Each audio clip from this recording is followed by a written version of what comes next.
Hello, my name is Nicol. I'm a lecturer in the Department of Computer and Information Sciences at the University of Strathclyde in Glasgow in Scotland. I'm here to present the paper Revealing Cumulative Risks in Online Personal Information, a Data Narrative Study, on behalf of my colleagues Jo Briggs, Wendy Moncur, Amal Htait, Daniel Carey, Leif Azzopardi and Burkhard Schafer. This work was conducted as part of the project Cumulative Revelations in Personal Information and was funded by the EPSRC. Small, apparently innocuous pieces of personal data from online interactions can, collectively, pose risks to personal reputation and to employer and organisational security. These risks arise from digital traces, where personal data is shared intentionally or unintentionally by individuals, or from data shared about individuals by others, and from location tagging and cross-authentication.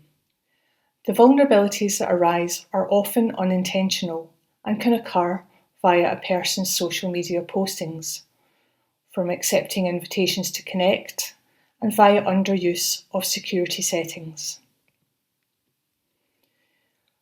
We aim to understand how digital traces, when brought together, can give rise to what we call cumulative revelations.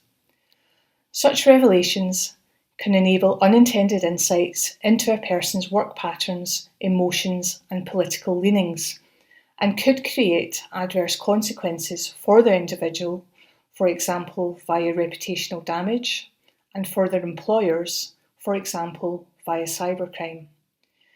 We also wanted to find out to what extent people recognised how these connected traces are available to others to be explored as a more coherent whole, and what this coherent whole could convey about them, including their apparently private selves, such as, for example, details of their behaviours, values, and routines. We also wanted to discover to what extent people are aware of the potential harms of how these revelations could be used against them and by whom.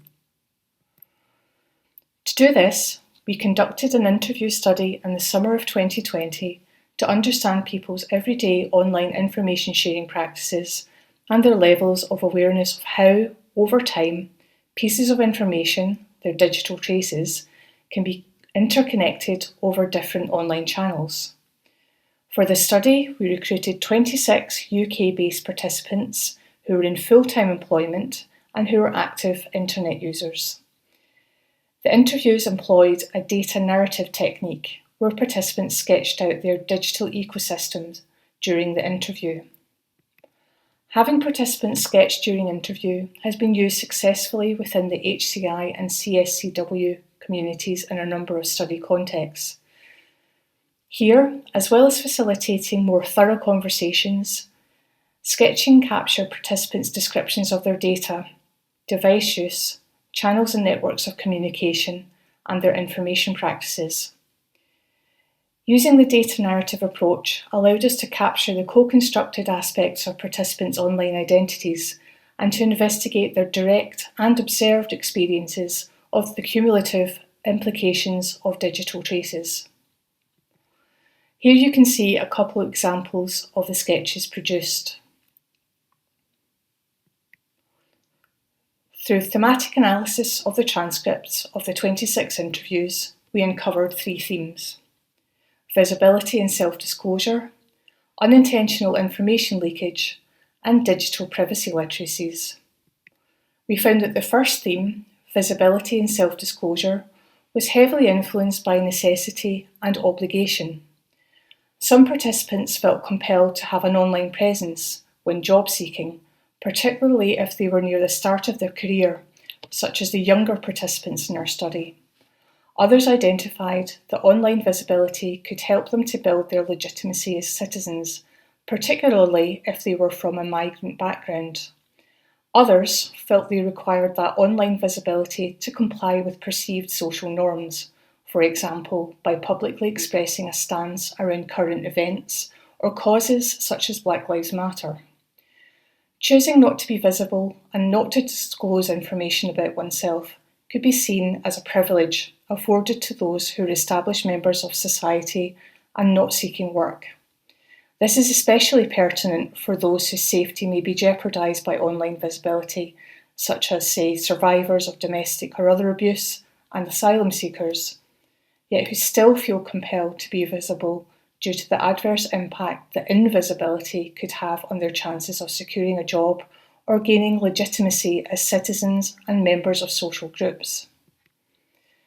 For the second theme, unintentional information leakage, participants reported this occurring as a result of the action of others, who shared participants' information to unforeseen audiences, sometimes with the result of causing shame or other harm, whether intentionally or unintentionally.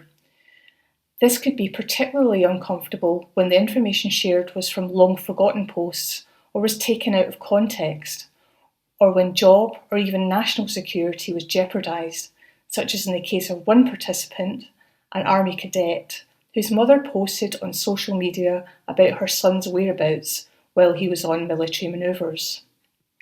Our third theme was digital privacy literacies. We found that while participants had a good understanding of the persistent nature of aspects of their traces, they found it difficult to recall what they had previously posted across multiple channels, and hence where potential vulnerabilities might lie. Given the volume of information shared online, remembering everything you've previously posted presents a huge cognitive processing burden which our participants struggle to overcome. Also, multiple participants had rationalised that their online information was boring and could not conceive of it being of interest to others beyond for the purposes of marketing. They also felt unable to find the time, effort, or lacked the competency required to erase aspects of their past history online. This is understandable when such curation increasingly involves sophisticated multidisciplinary skills and knowledge spanning digital, technical, legal, and socio-cultural competencies. Given these findings, we argue that there's a real need for interventions that will support people in making personal reflections about how their digital traces could be combined. Such interventions would spotlight hidden vulnerabilities and promote individuals to take more proactive action about what they share and don't share online. In summary, in this work, we contribute to the field of computer-supported collaborative work, with insights not only into people's difficulties in recalling and conceptualising their digital traces, but also of envisioning how their online information might be combined or identified across those traces. We address a current gap in research by showing that people lack awareness of the potential for their personal information to be made coherent to or by others, posing risks to them, their employers, or even the state.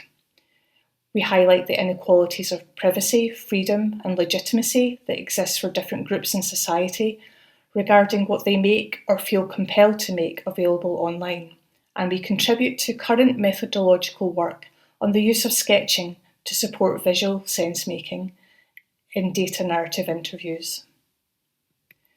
We hope that you'll enjoy reading more about our study and conclusions in the paper, and I look forward to answering your questions. Thank you.